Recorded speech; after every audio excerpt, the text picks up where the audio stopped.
Welcome to our bold analysis. Ladies and gentlemen, the August 9th general election is being framed as a two-horse race, but there is a third horse in the race, George Wajackoyah. George Wajackoyah cannot win that race, but his candidature have significant impact. The misery around the way he maneuvered his way for him to make to the 4 shortlist and the presidential ballot is something that is worrying Deputy President William Samoei Ruto. And perhaps he is right to level those worries. Today, in the height of Sakaja's degree candidature saga, William Ruto team Secretary General of UDA Veronica Maina has raised questions on the legibility, or rather the authenticity of 16 certificates, degree certificates that George Wajackoyah is having, and also that of Raila Odinga. I don't think their target was on Raila Odinga. I think from where I'm seated, UDA party is simply becoming uncomfortable with the candidature of George Wajackoyah. But I think that is far-fetched, because out of 16, even if there was going to be a scrutiny, one of them will be right. So George Wajackoyah really doesn't follow that. By the way, it's also ironical because Veronica Maina, who is the Secretary General of UDA, is questioning the authenticity of Wajackoyah's certificates, while Wajackoyah represented Oscar Sudi in Nakuru at during that forgery case, KCSE forgery case that Oscar Sudi was facing.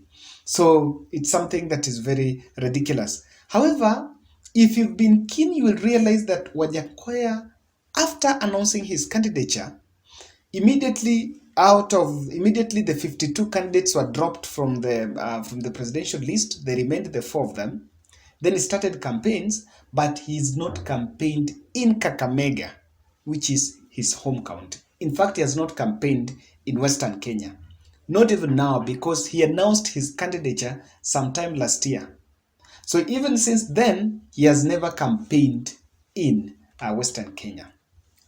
So personally, I have been to, in my personal opinion, has been that his candidature is inconsequential. But again, as if you look at the way he's getting traction online and digital space, even though we know that that audience is a very passive audience, I wanted to look at this rally because I followed this rally and keenly look at the body language and how people are interacting with him. I promise that one day we also find time to attend one of his rallies so that we can bring the real perception from the ground. But can you watch this rally?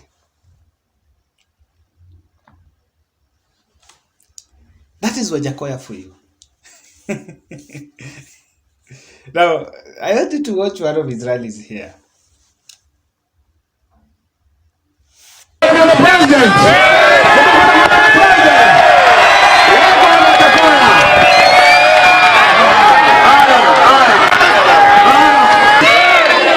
Wamama hoi, atumia dhayo.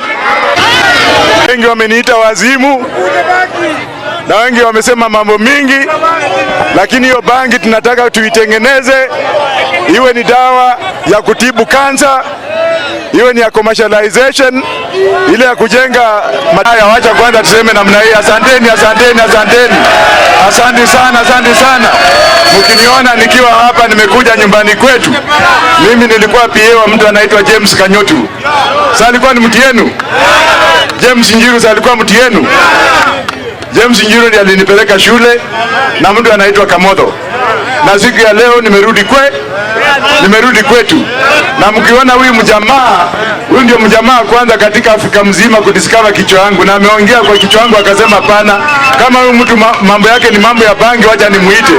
Kwa hivyo nimekuja kutembelea chairman wangu ambaye alikuwa kwa Senate na ndiye atakuwa chairman wa bangi committee.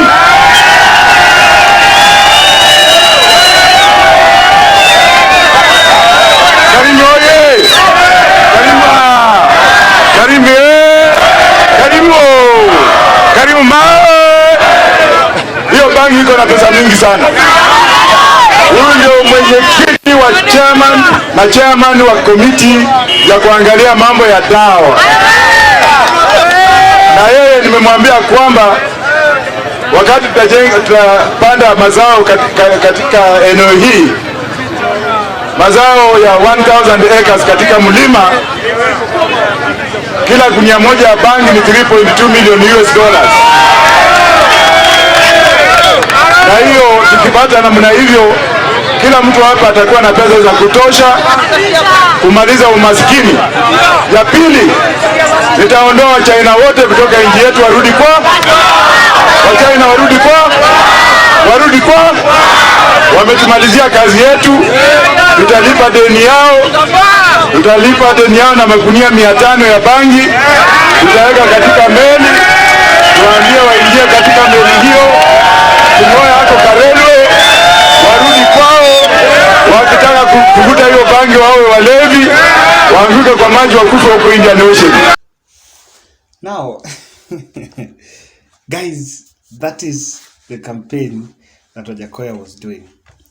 So you will realize that he's abruptly, just from nowhere, has become really online sensation. And UDA is complaining about his candidature. They're finding a way to shoot down his candidature. So what I decided, because I wanted to attend one of his rallies, of course, I'm going to look at that. But I decided to speak with one journalist, because today I spent better part of my day, rather the 14th, I spent better part of my day in with some few journalists. And this is a journalist called Michael Barnaby. He interviewed Wajackoyah in one of his radio shows. Actually, it was a reggae show. And I picked that specifically so that I would assess what exactly are people saying. So, on the question was, are people really resonating with that bangi agenda? Let's listen to Bar. Na wacha niulize kati kidogo. Wakati ambapo ulifanyia interview, wale ambao wanaongea, wanapiga simu wakitaka kujua wanasema nini kumhusu? Wale watu ambao wanapiga simu na kuuliza maswali kuhusiana na Wajackoyah wanataka kujua kama tu wako serious, kwa sababu wanahisi kwamba yale mambo ambayo anaongea hasa kuhusiana na agenda yake kuu ya kulegalize bang, ya kutumia bangi kama kitega uchumi humo nchini, wanataka kuelewa zaidi ni kwa nini, kando na kwamba katiba ya Kenya imekataa na hapa nchini haijaidhinishwa kuweza kuuza bangi au kuitumia au kwa vyovyote vile. Kwa nini yeye labda anataka kuja na kuitumia kama kitega uchumi? Lakini unapata kwamba sasa Wakenya wanakuwa kuelewa ndio wanaelewa, kwa sababu baadhi ya watu wameelewa na ule ujumbe ambao unatoa hasa kuhusiana na bangi. Kwa upande mmoja vijana wanajua ni nini anachokisema, lakini pia vile vile hofu yangu ni kwamba huenda watu wengi pia wasiwe hawaelewi nini anakisema, kwa sababu yeye anasema kwamba tutumia bangi kama kitega uchumi, tutatengeneza bangi ya kuuza na sio ya kutumia. Lakini watu wengi ambao wako na ule mshawasha wa kumuona akiingia State House ili aweze labda kulegalize kitu, wanadhani kwamba labda ni ya kuvuta, wanadhani kwamba ni ya matumizi ya kawaida ambayo tumeona hapa nchini. Kwa hivyo yeye ako na mbinu yake ama ako na lengo lake, na Wakenya wako na matarajio yao. His agenda on bangi seems to be getting some traction. And what people have also been asking is whether the reception, Kenyans are going to receive his message and are going then to work. Because if you look at the kind of audience he's targeting the youth. Honestly, even though bangi, someone will challenge you that it's not just for the youth, kila mtu vuta, inabeki kiwango gani or not. But then you will realize that there is a question on why abruptly he has just received the attention of the country. Ni mjadala ambao bado upo, na ni mjadala ambao huenda ukajibiwa tarehe 9, kwa sababu tunapoangalia, na pia vile vile wenzangu, kitu ambacho hatufai kusahau ni kwamba watu wasidharau Wajackoyah, watu wasimdharau, kwa sababu zile agenda ambazo wanafanya, zile agenda ambazo wako nazo, kuna watu ambao wanamuelewa 100%. kuna watu ambao wanampata dini, na hawa watu wataenda kwenye ballot na watampatia kura. Kwa hiyo tusimdharau, tumuone kwamba hawezi. Huyu jamaa anaweza kupiga milioni 2, huyu jamaa anaweza kupiga milioni 2.5, huyu jamaa anaweza, kwa sababu kama sio ule utani nataka kukupa mfano. Wakenya ni wale watu ambao watakuangalia, wao wenyewe watakuchukua, watakuosha na watakukuza na watakuweka kwenye limelight. Sasa hivi tunavyozungumza, Wakenya wameanza kuprint picha za Wajackoyah kwenye magari yao. Wakenya wameanza kuprint t-shirts za Wajackoyah, wanazivaa wao wenyewe bila kupewa 200, bila kupewa 100, kitu ambacho hakijaonekana. Wakenya wameanza kuweka semi zake kwenye WhatsApp status na Facebook. Mwenzangu, usishtuke sana Wakenya wakimchukua. So guys, that is who Wajackoyah is. I want to be very categorical that there are things I see in Wajackoyah's candidature. And straight, why it's also bringing jittery in the political space. People have argued that in whose basket is he going to eat? Is he going to eat if he's on ballot? Is he going to eat Raila's basket or William Ruto's basket? I have a feeling that Wajackoyah is in this race for a purpose. And kindly subscribe to our channel and also click the notification bell. Wajackoyah is in this race as part of neutralizing or rather addressing the Central Kenya equation.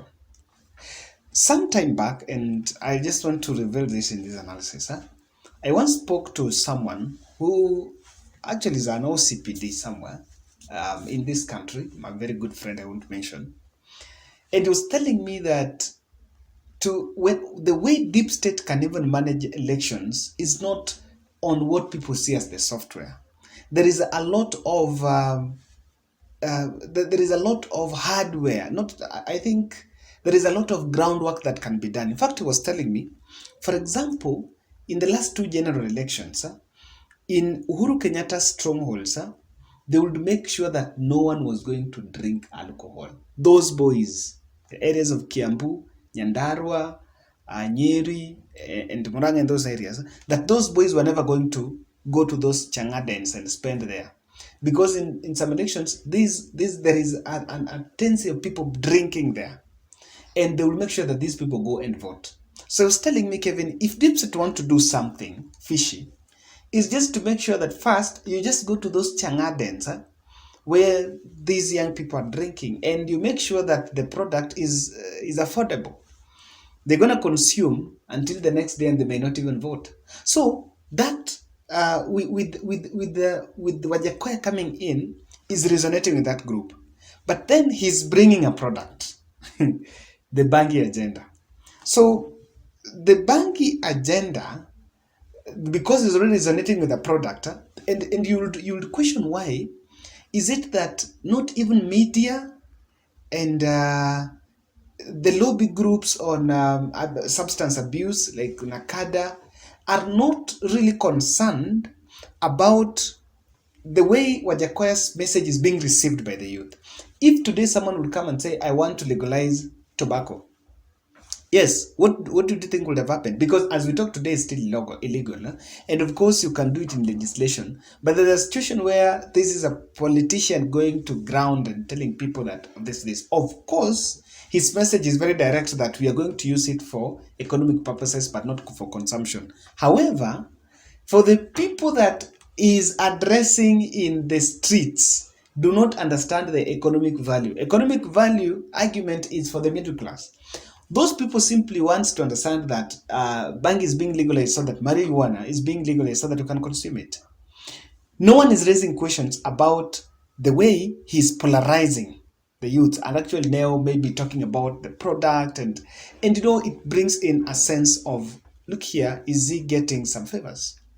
So he's going to address that, and at some point, the youths that then are going to embrace it, majority of them from Central Kenya, because that's where he's campaigning mostly, and he seems to be targeting that population.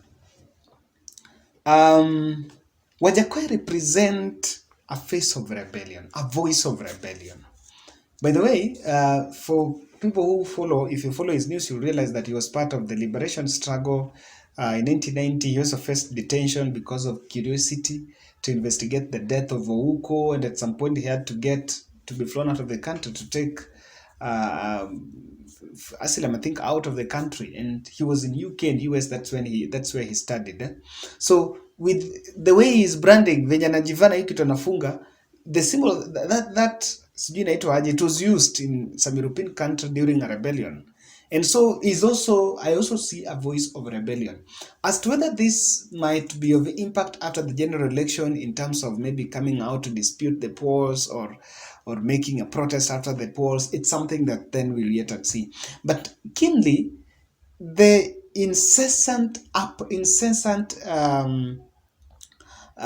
obsession with the bhang agenda or the marijuana agenda, it represents Western interest.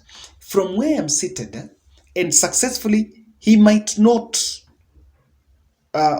might not win presidency, but to the tail end, Wajackoyah will successfully bring a conversation in this country about the economic value of marijuana. Before, I think in February and January, he spent better part of that time with the family in US and partly in UK, and was doing some fundraising, or rather doing some resource mobilization on that. And it seems that he was meeting maybe some interest. Wajackoyah might have getting some funds, maybe some funding abroad, fund his campaigns, anchor it on legalization of the bhang. At the appropriate time, he finds the platform now.